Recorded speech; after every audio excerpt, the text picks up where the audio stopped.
When we work with vectors and matrices in MATLAB, we were only able to store a single data type. So your entire matrix could contain either characters or double numbers or logical values. You could not mix and match different data types into a single variable. To accomplish this, to accomplish mixing different data types into the same variable, you need to use cell arrays. To construct cell arrays, we use curly brackets. Oops. So when we were constructing vectors and matrices, we were using square brackets. When we construct cell arrays, we use curly brackets. Okay? And then you just enter the values that will be in your cell array. And you are not restricted to storing individual numbers. You can store an entire vector or matrix in each cell of the cell array. So let's construct a cell array where the first column will contain names. So it's a vector of characters. Paul and John. And then the second column will contain grades, which could be a single number or a vector. Let's do a vector. So let's say 150. And then this guy will get 80, 90. So I want to represent this in MATLAB in a single variable. I will use curly brackets. The use of commas and semicolons is very similar to how you would use them in vectors, in matrices. So every time you put a semicolon, you are moving on to the next row. Every time you put a comma, you are moving on to the next column. And commas are usually optional. So the first element will be the first name. In single quotes, Ahmed, comma, 150, which is a vector, and then semicolon, moving on to the next row. The next name, John, comma, the vector here, which will be 80 and 90, and then close the curly bracket. So this will be a cell array shown on this in this figure. Let's call it variable X. Now, you can think about cell arrays as boxes inside boxes, okay? So there are two ways of indexing cell arrays. One is to select a portion of the cell array and generate a new cell array from it. And the other is to open up the box and take what's inside out, okay? So the first one will use regular parentheses. So if I say x1, this will give me a new cell array with the first element here, Ahmed. Okay? If I say x parenthesis all rows and the first column, this will give me a column cell array with the first element being Ahmed and the second element being John. So let me actually double box these to denote that they are cell arrays. All right. If you want to take out what's inside a cell array, you need to use curly brackets. X curly bracket 1 will give you a vector that's inside this cell array. So it will just be a string that contains the character string Ahmed. All right? X curly brackets all rows comma 1 will give you two answers. In the command window, you will see Ahmed printed and John printed. I would usually not recommend you to extract contents of more than one cell entry. So using curly brackets to index cell arrays, you would usually refer to a single element and extract what's inside of it into a vector. All right. You can have cell arrays inside cell arrays. So let's move on to that in this problem. We are asked to write a function called random sentence cell that will return a random sentence using the provided names, verbs, and nouns.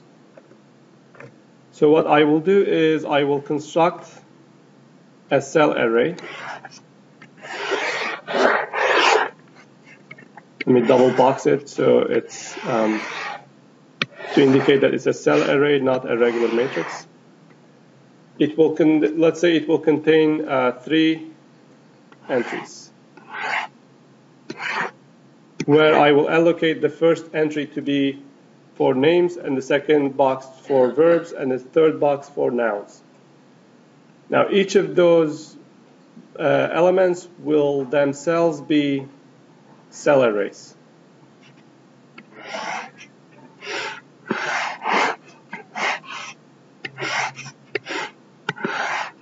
So I have Harry, Xavier, and Sue. And then for verbs, I have loves and eats.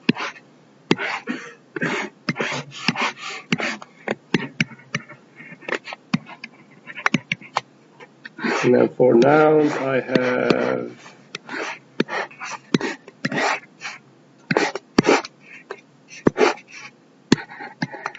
baseball, rocks, and sushi. And let's store this entire cell array in the variable x.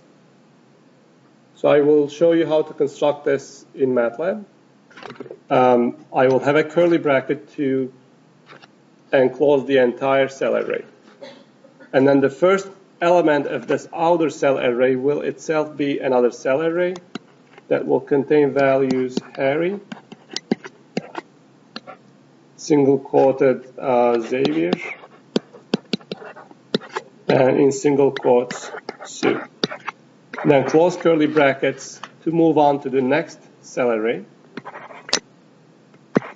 Loves, eats, close curly bracket, move on to the next one. Baseball, rocks, and sushi. And close curly bracket, and then close the outer curly brackets.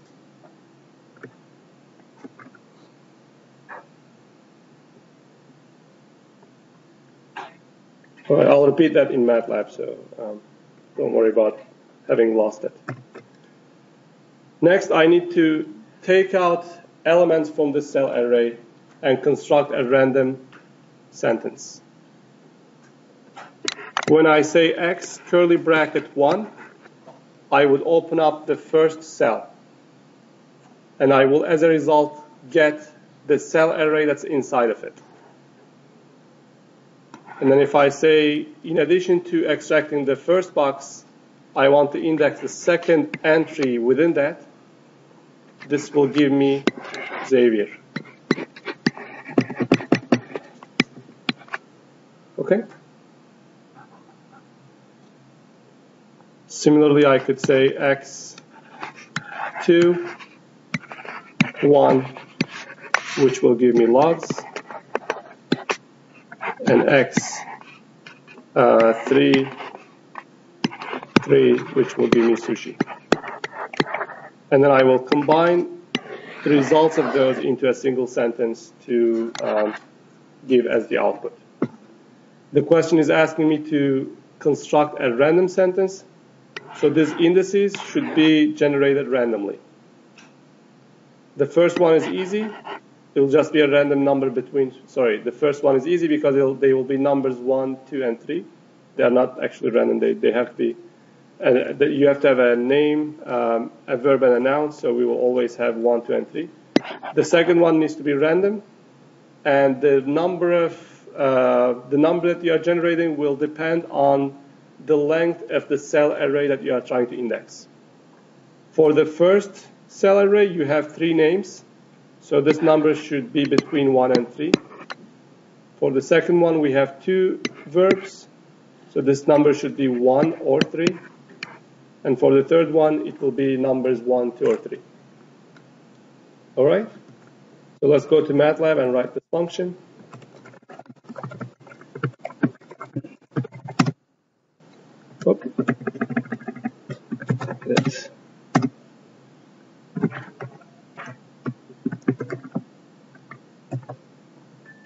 It doesn't take any inputs. Let's construct the matrix.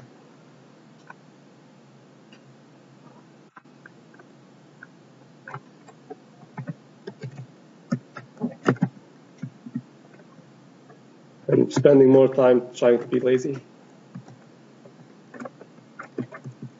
It will contain Harry, Xavier, and the commas are optional. So this will be the first entry. I will use the 3 dots to move on to the next line.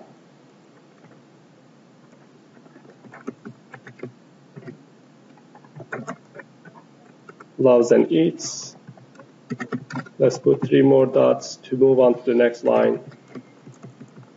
MATLAB editor does not have word wrapping feature, so to move on to the next line, as if the entire thing were on a single line, you can use 3 dots. And then close the inside curly bracket, close the outside curly bracket. Let's copy and paste this into the command window. Copy, paste. If you look at the workspace, you get an X variable that is 1 by 3 cell. So it's a cell array that contains 3 elements. Double click on it. Each of those is a cell array itself. The first one is a 1 by 3 cell array. Double click on it. It will give you the contents. The second one is also a cell array that contains 2 elements. So X curly bracket 1 will give me a cell array. Curly bracket 1, 1 will give me a character string. If I use X parenthesis 1, you get a cell array that contains another cell array. So I'm only indexing the first box of the original X cell array, but as a result, I am not opening it up. I'm still getting a cell array that you would still have to open up. So you could do this, which will get you Xavier. But looks like it doesn't let me do that. You can store it in a temporary variable and then do this. Okay. All right. So let's generate a random number. For names, it'll be random rand I3. For verbs, it'll be random number that has that is 1 or 2. And for nouns, it'll be rand I3. Let me rename them to ABC.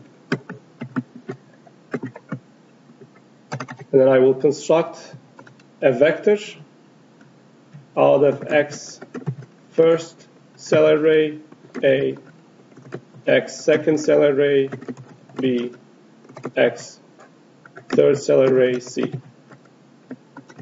This will not put any spaces in between them. So let's add spaces between each word, between the words, and store the result in variable S and return this variable from the function by saying function S equals. All right?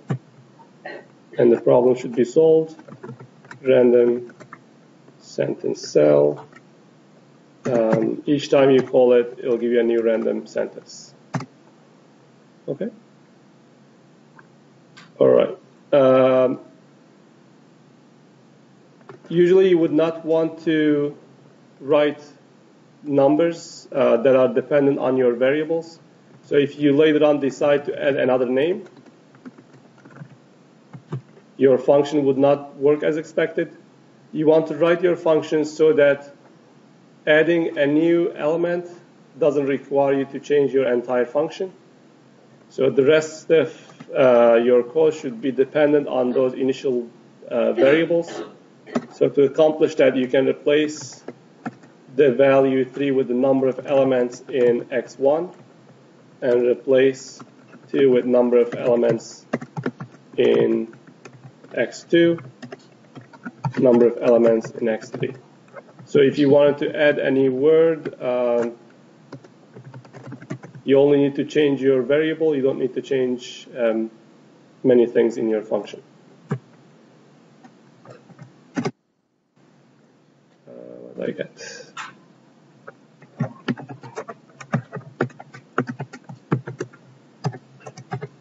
All right. Any questions? Let me upload this code so you have it. And move on to the next problem. There's a data structure called structs in MATLAB that helps you organize your data by giving names to the fields that your variables have. So now a variable will contain properties.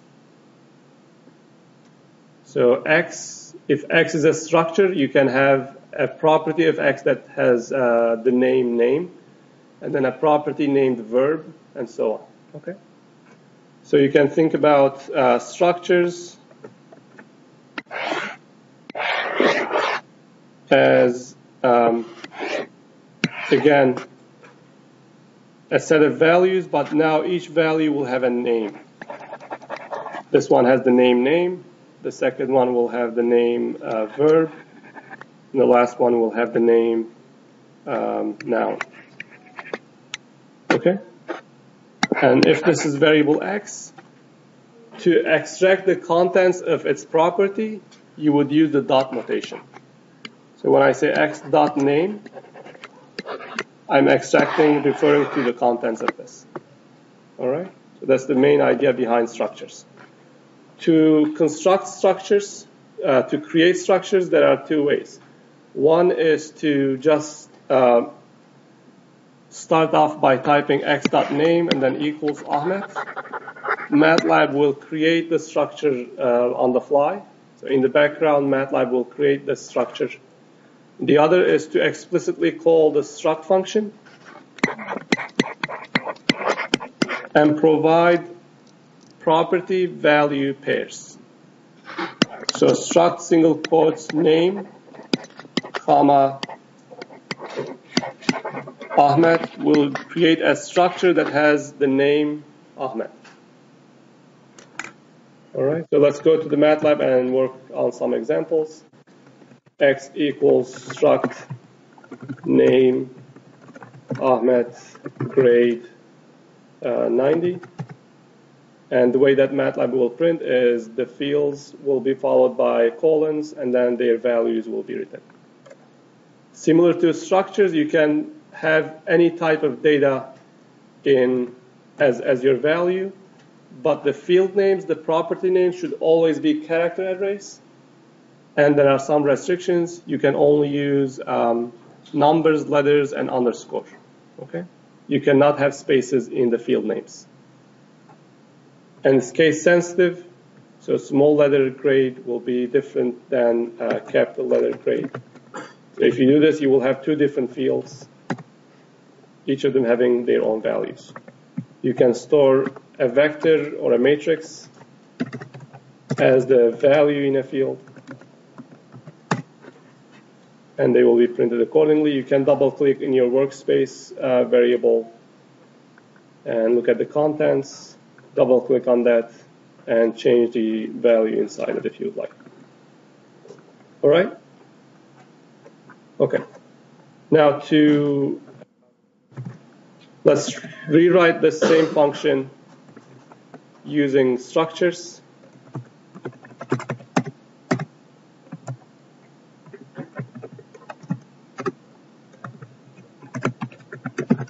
the first structure will be, the names of this will be a cell array.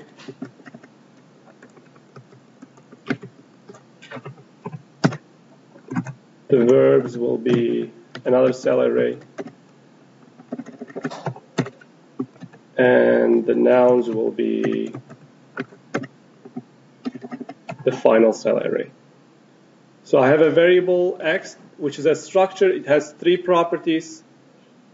Each property contains a cell array, and those are names, verbs, and nouns. Okay. Let me copy and paste this in the command window. Let me clear my variables that I currently have. Copy, paste. Now to extract the first name, you need to type in x.names, and then the rest. When you do that, you are getting the content of x.names, which will be a cell array, and you can use it as a cell array by indexing it, extracting its first element, second element, third element. Okay. And then x.verbs. Similarly, you can index as if it were a cell array. So we'll go here and replace this x1s with x.names, x2s with x.verbs, and x3s with x.nouns. x.names, x.verbs,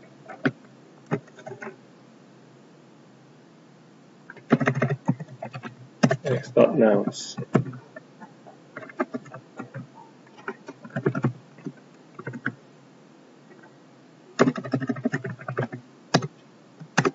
And you get the same result. Okay?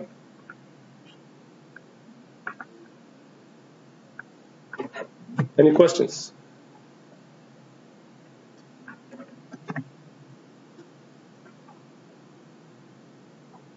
All right. So this X is a single structure, meaning it has structures can also be made into matrices. So you can have a matrix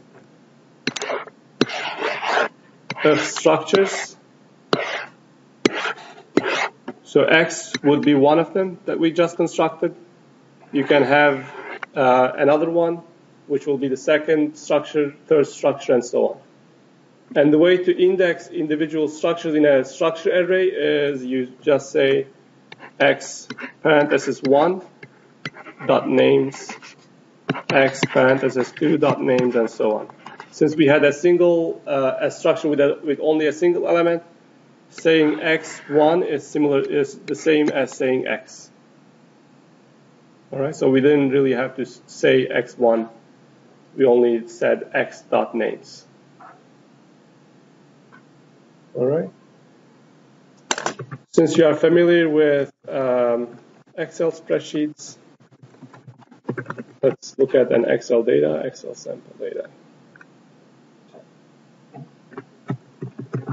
All right. So this is just a random example that Google gave me. So this table has some headers, right? The header fields contain order date, region, representative, and so on. And each row is a data item. You can represent this Excel spreadsheet either as a cell array or as a structure. If you were to represent it as a cell array, you would only include the data. So let me construct X equals 1, 6, 10, Quebec, and then I'm going to skip the other fields and then move on to the second row, 1, 23, 10, Ontario.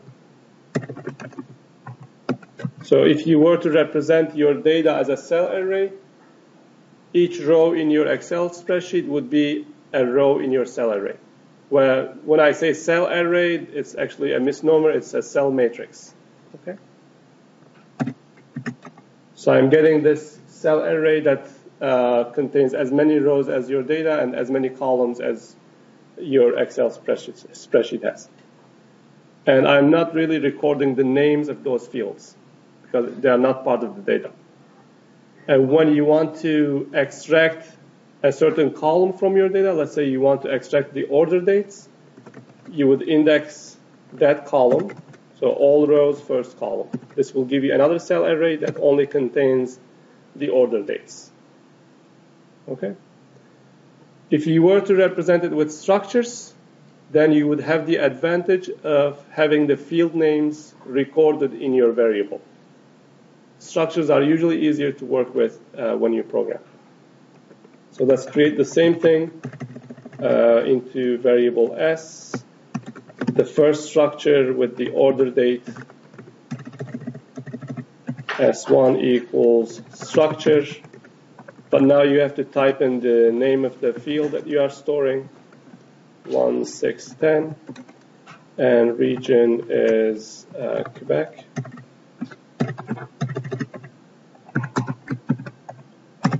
And the second data entry has a date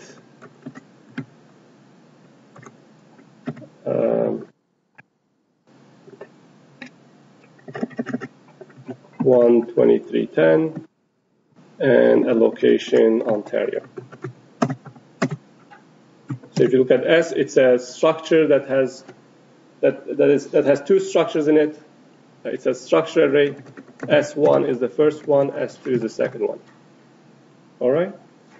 So now if you want to extract all the order dates, you could say S.orderDate.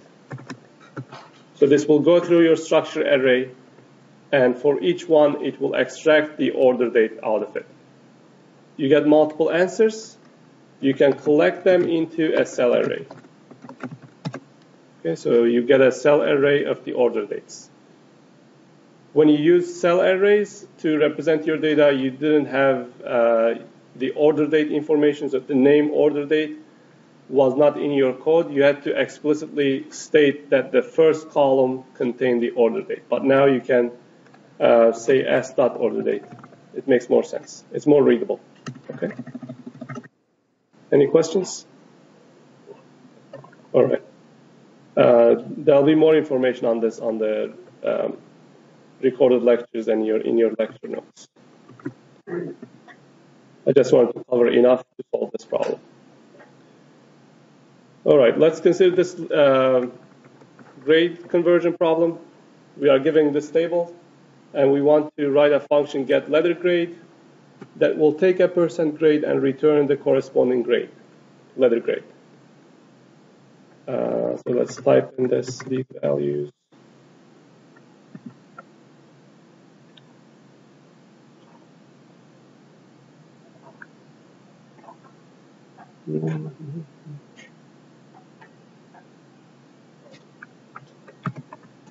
I actually don't know why this is related to structures, so let's solve it with and without.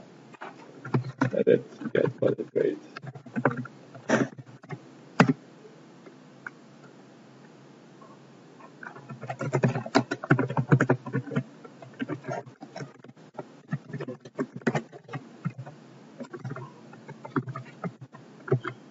Looks like my copy and paste is not working. So let's do this. Let's create a variable scale that will be a structure, and it will have, actually no, let's create a cell array where the first row will be the letter grades, F, D minus, D, D plus, C minus, C, and the second column contains the numbers 0, 60, 63, 67, 70, 73. Okay, I'll go up to the letter grade C and you can implement it later. All right, so given the letter grade X, I want to find the corresponding letter grade. given the numerical grade x, I want to find the corresponding letter grade. The scale variable is a cell array. Let's copy and paste it in the command window and see how we can work with it. If you say scale 1, 1, it'll give you a new cell array that contains the letter F. If you use brackets, you are extracting that content, and it'll give you the character string F. Okay. So we want to identify the column number that we want to refer to, and the first row will give us the letter grade. So we want to identify what to write instead of the second one. All right. So given a numerical grade, x equals, let's say 65. If you say scale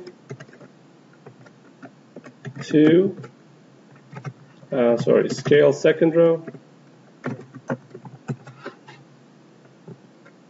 all columns, you get a cell array that contains those numbers. And say smaller than, you will get an error. We need to convert the cell array to a numerical. So we need to extract the contents of the cell array. And that will give me multiple answers. And collect those answers into a vector that will give me a numerical vector. Okay? And then if you say that is smaller than x, let's say that one is greater than x, you will get zeros up to the point where your x falls into. So the value of x will be in this range. It will be before the first one that you observe. Okay?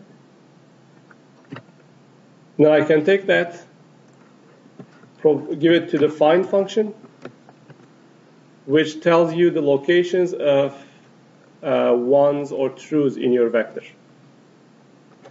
So find function tells me that in the 4th, 5th, and the 6th location of the input vector that I provided, I have ones.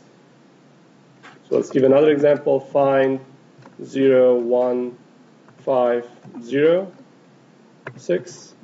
This will give me 2, 3, and 5. It just tells you the locations of the non-zero entries. All right. So if I take this and say I equals that, it will contain the value of the scale that is 1 larger than my number that I am searching for. So the first entry in there will be the number that the index that I'm looking for, and then I'll just subtract 1 from it to move on to the one before that. So let's look at this example again. X contains 65, and I had this vector.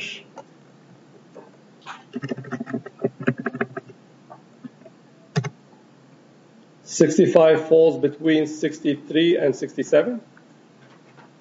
If I compare these numbers with 65, I get zeros wherever the number in the scale is smaller than x, and ones wherever it's greater than x. Right? And I need to find the first one occurring in this scale. The position of that, I will take and subtract 1 from it, which will give me the position of the last 0. Okay? And then that last 0 will be the location of the letter grade I'm looking for. Make sense? Questions? All right. And then I can use that index to index the first row of the scale and the ith column, which will be the letter grade. Sorry, let's say y equals.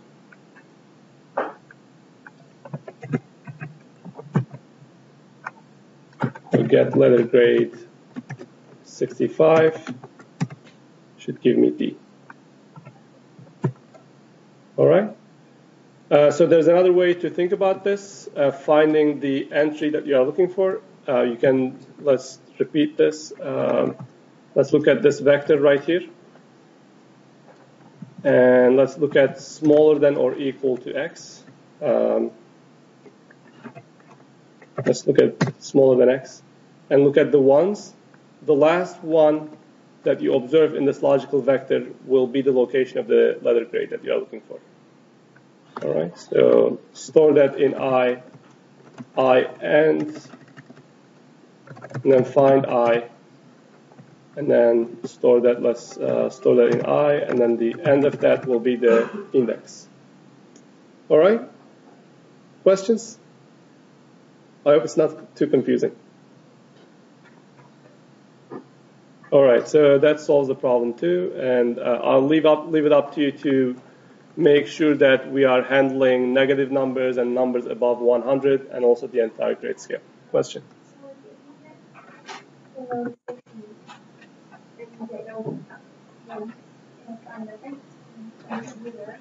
All right, so the question is if I have below 60. Let's try that. Get letter grade 50. I got an F. You should have asked what happens if I provide minus 10. Then right? So to avoid that error, before going into this function, you need to say if x is smaller than 0, then y equals f, else do this.